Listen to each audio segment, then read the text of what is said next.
Two Cooks in the Kitchen, and today's episode is going to be compound butter.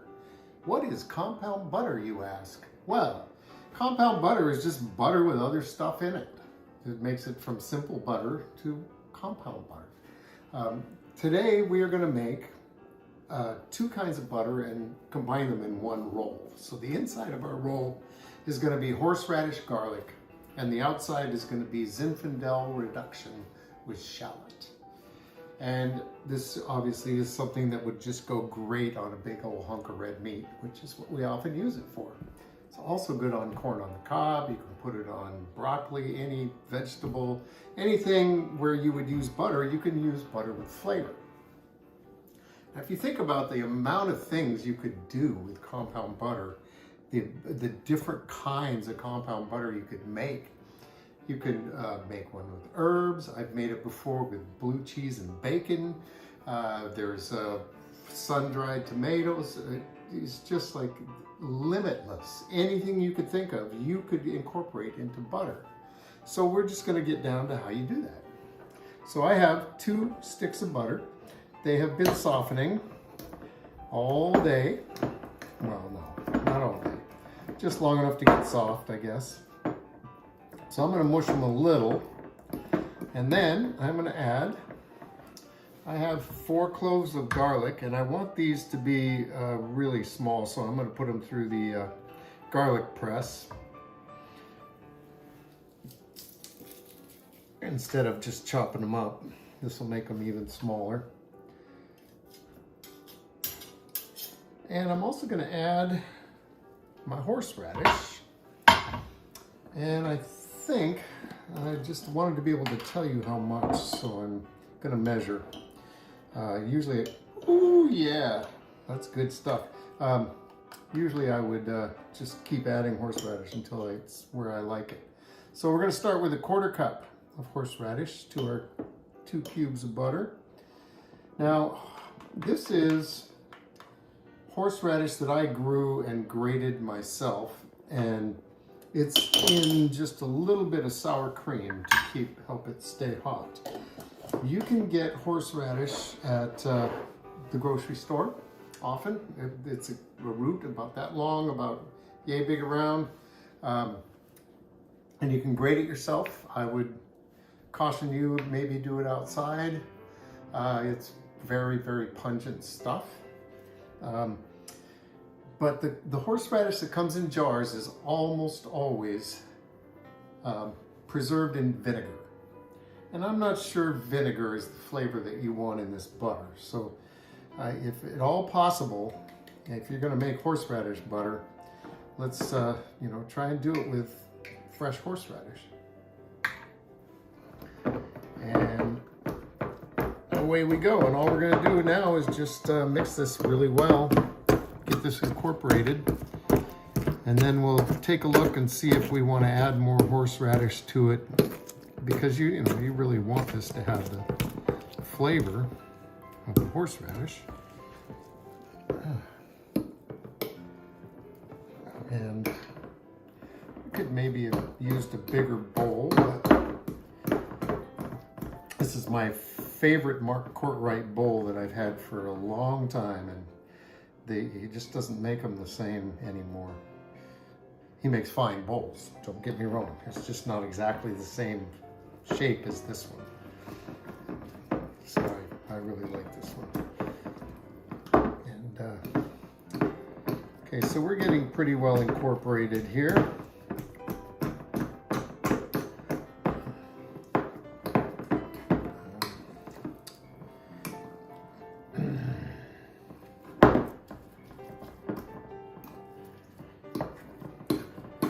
And then,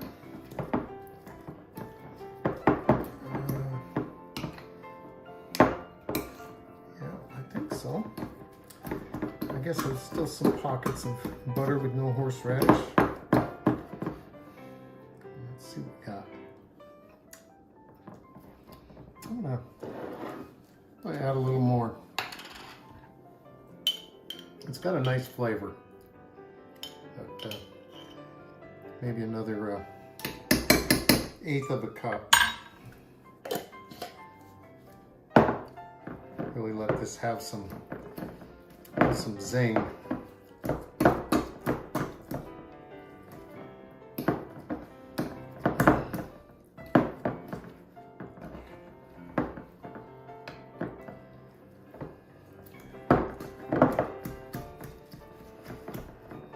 Okay.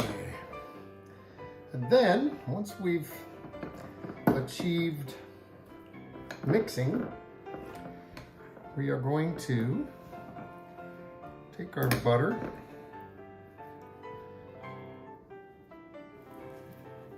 and shape it into a tube.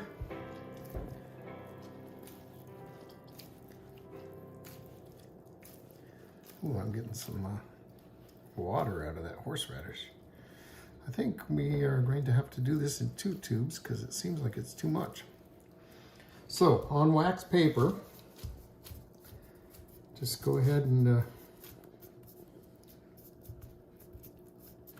shape it. Remember, what we're after here is a cylinder. That's what we'll ultimately end up with. And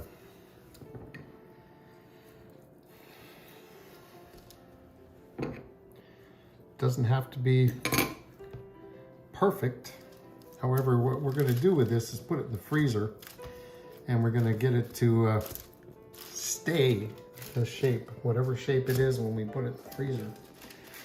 It's not going to change after that.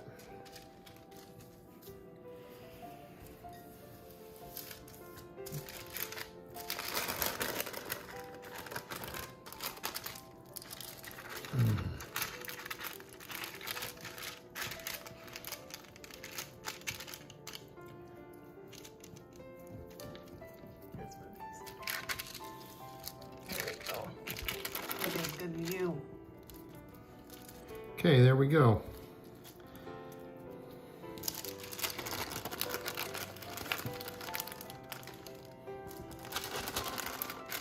Here's our 2 cylinders of horseradish butter. I'm gonna wash my hands before I put that in the freezer.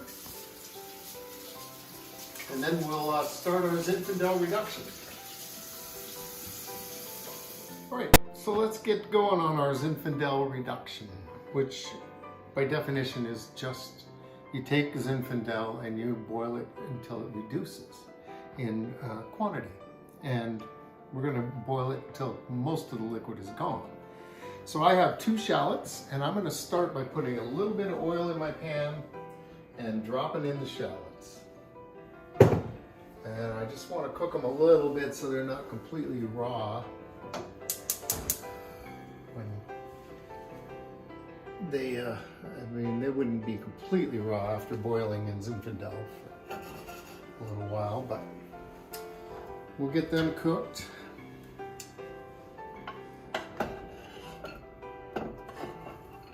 And yeah, that was about 2 shallots. I kind of got carried away with it. I did 3 shallots, and we ended up, we'll save some for later. And I also have a few sprigs of thyme. And the trick with thyme is you really don't want the stems in your food, you just want the leaves. And sometimes you can get really nice straight stems. It's really easy to pull the leaves off of. I grew these, and it's winter, they're growing funny right now, so it's a little bit more tedious, but works out all right.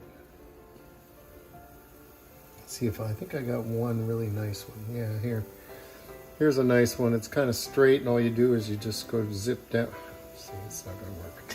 You zip down it, and the leaves come off. Or not. But yeah, they get woodier in the summertime, so they have extra little branches. when you see Gordon Ramsay with his expensive thyme, he just the leaves are all clearly delineated. He can just zip right down them. Ramsay has magic powers. I aspire.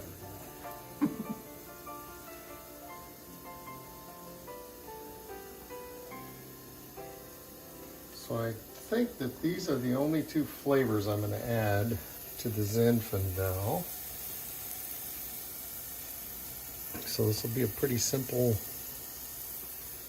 for something that's called compound, it's very simple. All right. So those shallots have sweated a little bit in here now.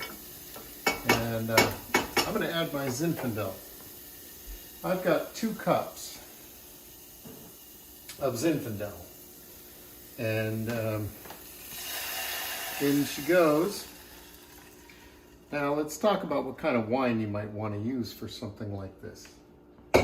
You're going to condense the flavors of this wine, so it's important that it's a delicious wine. You want something good. And I prefer a Zinfandel that has some residual sugars in it. It's a little bit sweet. You know, not super sweet, not like a dessert wine or anything, but just something that does have some sweetness to it. And we are using today this Zinzilla from McNabb Ridge Winery in Humboldt, California. The first time we stopped in at this winery, they were selling this for $100 a case. It's just an incredible price. And so of course we had to have a case, and then we started drinking it, and wow, it's a really good wine. It's a big, chewy, juicy Zinfandel for a very good price. And I'm not sure what the price is now, but I know they still make it, and I know it's still at it's, you know, a lower end wine for them. They sell it at a lower price. So that's something to consider, is use a wine that you would drink. What I like about this wine is it's just packed full of flavor, and it's got a lot of fruit, and it's got a sweet, kind of a sweet fruit a little bit. So when we get this all boiled down and concentrated, it's going to be a good tasting thing. So we're just keeping this at a soft boil. That's going to reduce the quantity here over time. Nothing too fast, we're just letting it go. Okay, so this is reduced really quite a lot. Look, you can see when I drag through it here, I'm seeing the bottom of the pan now. There's very little liquid left. I think this is going to work out okay. You don't want to be putting a lot of liquid in your butter or it won't solidify right. But I think this is perfect. I'm going to turn the heat off. And of course we now have to let this cool before we can add it to butter, or we're just going to melt the whole thing. So once that cools, our other butter, our horseradish butter, should be frozen, and we can get to work on our Zinfandel butter. All right, so our Zinfandel has cooled. We now have 4 sticks of butter softened, and we'll get this going a little bit here, and then we'll add our Zinfandel reduction and see what we get here. See, the little bits of shallot have all turned red, and that adds a lot of color to the butter when you get all done. So it's a good idea to have something that'll pick up that color.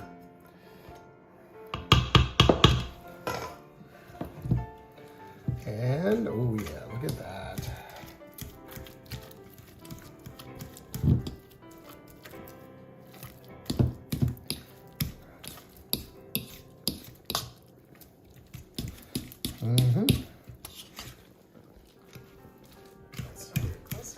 Be a nice pink color.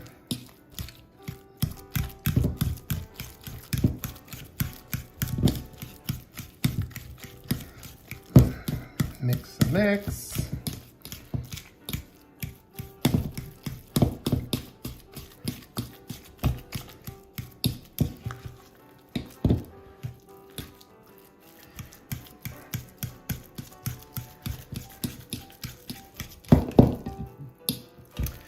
All right.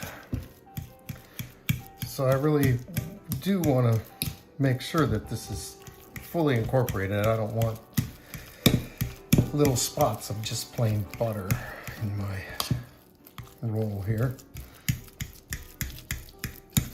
And you know, it's only a little bit more elbow grease, so you might as well go the extra mile. butter. Elbow butter.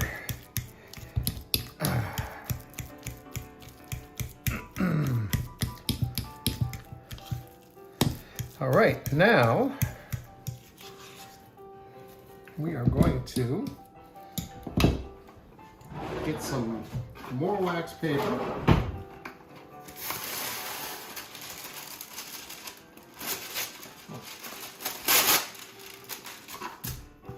And since I made 2 rolls, we'll have 2 pieces and turn out about half of this on each one.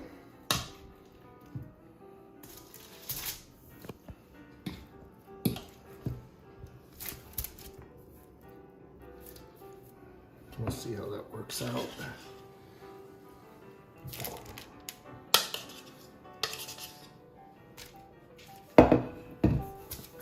And then I want to make sure I get all of this, because to do anything else would be wasteful, would it not? So now we are going to smuck this down to a rectangle. And for this to know the size that we're going for, we need to get our first roll out, our horseradish roll, because we want to be as long as this. That's just about right there.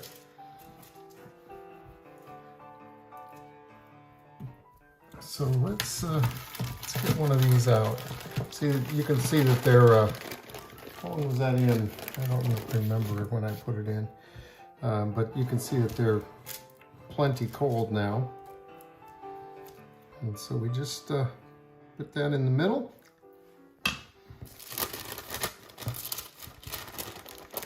And it's not quite gonna be big enough. So let's come out just a little more.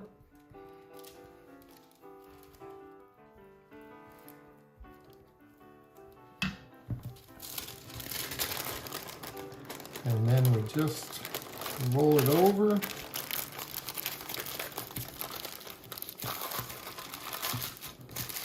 Pinch the ends. And we have 1 roll ready to go. We'll do the same with the other one and then get them back in the freezer. And we'll have our compound butter all done.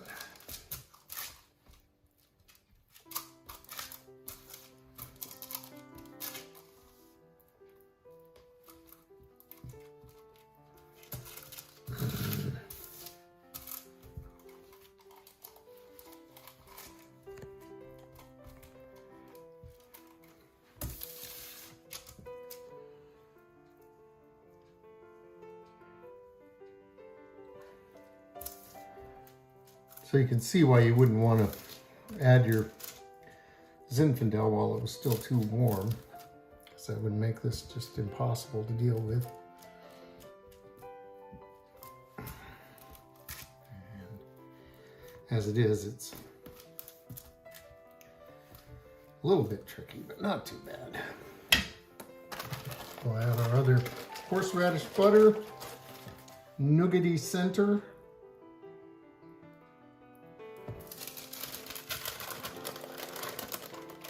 Bring it up and over.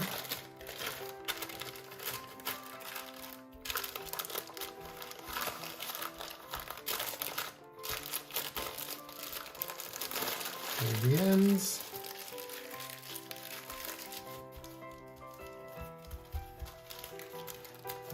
Smooth it. At this point, it's still malleable. And then back in the freezer. And we're done. All right, our compound butter has completely chilled.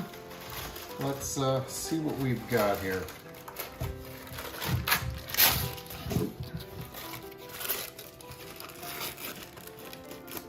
likes to stick to the wax paper a little bit. Not too bad though. And I can see that it wasn't quite all the way rolled over there, but you know, this is gonna look beautiful. So we get out our tart knife. It's an inside joke.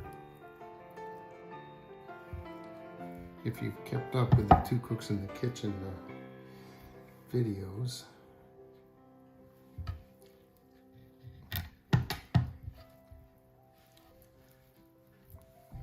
It is There you go. chilled. Look at that. There you have the horseradish and Zinfandel compound butter. Thanks for watching Two Cooks in the Kitchen, and we'll see you next time.